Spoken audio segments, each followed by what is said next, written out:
안녕하세요. 졸업작품 분반 6팀 가천 AR 캠퍼스의 발표를 맡은 이종우입니다. 그럼 발표 시작하도록 하겠습니다.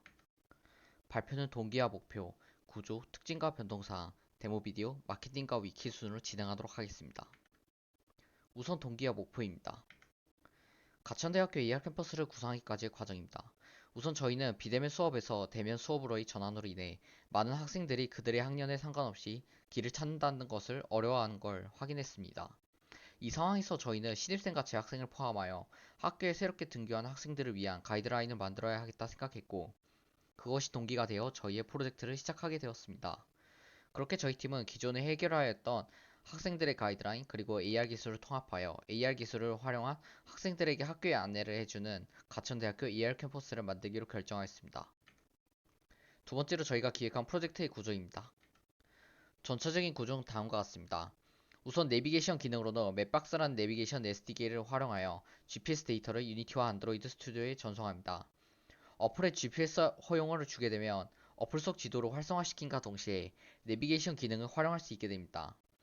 또한 AR 코어와 유니티를 활용하여 카메라로 물체를 찍었을 때 특정 모양과 물체에 대한 설명이 입체적으로 표현할 수 있게 되었습니다. 마지막으로 회원가입과 게시판 등은 파이어베이스와 연동하여 추가적으로 서버를 개설할 필요 없이 빠르게 정보 교환이 가능하여 지연 시간을 줄여줬습니다. 세 번째로 특징과 변동사항입니다. 특징의 첫 번째는 회원가입 및 로그인 기능의 구현입니다. 회원가입 데이터는 이름, 이메일, 비밀번호 이 세 개를 받게 되고 해당 기능들은 파이어베이스 어스 기능을 활용하여 데이터를 받게 됩니다. 데이터는 유저, 데이터베이스에 들어가며 또한 리얼타임 파이어베이스로 해당 유저의 정보에는 이메일, 아이디, 토큰, 비밀번호 등 개인정보가 추가됩니다. 로그인 회원가입의 기능은 데이터베이스를 파이어베이스로 설정하여 활성화했습니다. 두 번째 특징은 내비게이션 기능입니다. 메인 화면에서 내비게이션을 클릭하며 다음과 같은 화면이 나오게 되는데 첫 번째 화면에서는 지도의 모습을 보여줍니다. 맵박스 SDK를 활용하여 구현을 하였고 지도의 특정 위치를 터치했을 때 위치에 마크가 표시되거나 터치 조작을 통해 다른 장소로 이동하고 반대로 오른쪽 위 버튼을 눌렀을 시 본인 위치의 지도를 표시할 수 있도록 구현해뒀습니다.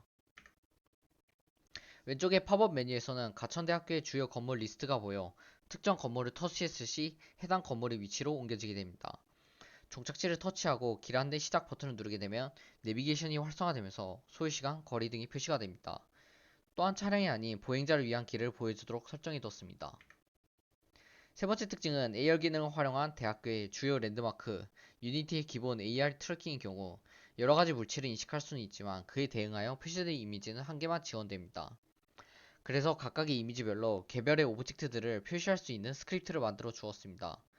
프로젝트에 들어있는 프리팹트를 오브젝트화하여 저장하고 이름은 인식할 이미지와 동일하게 선언합니다. 이후 이미지를 인식하면 해당 이미지의 이름과 같은 오브젝트들을 출력할 수 있습니다.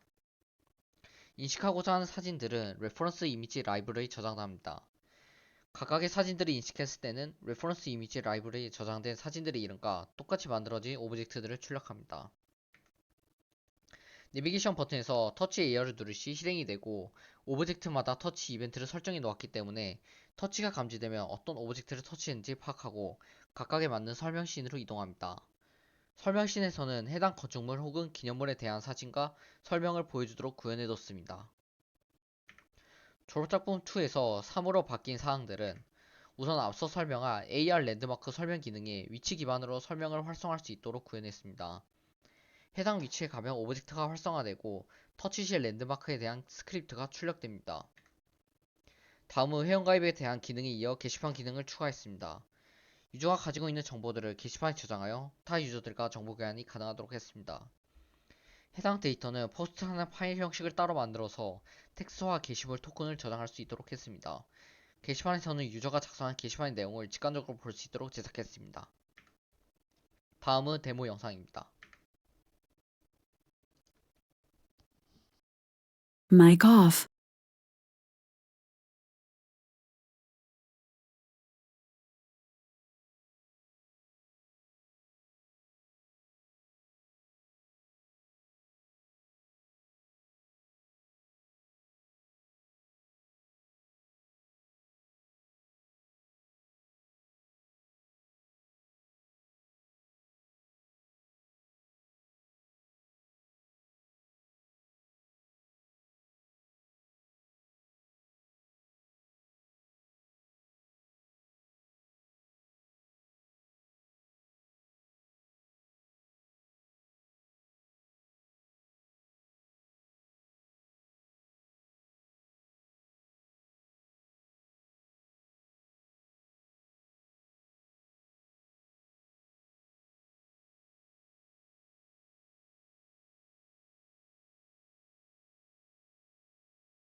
Mic on.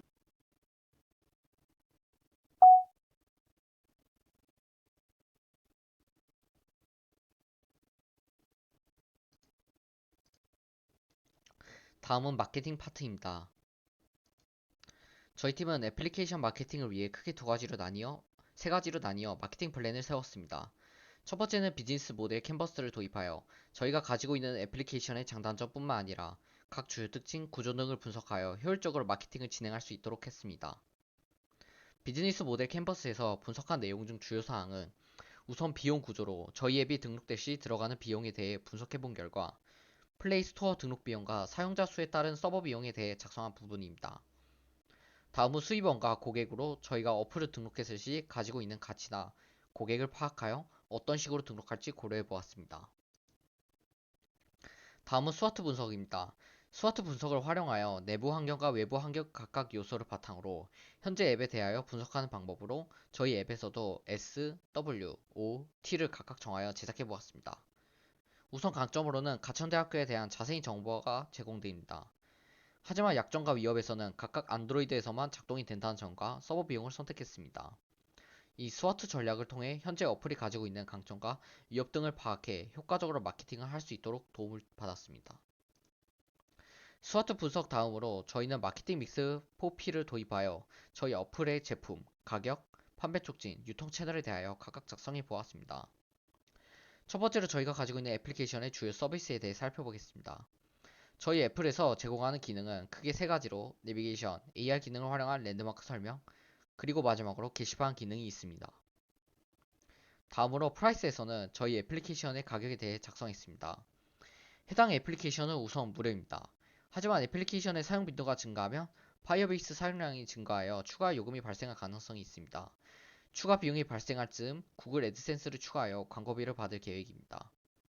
다음은 프로모션으로 우선적으로 가천대학교 에브리타임을 활용할 계획입니다.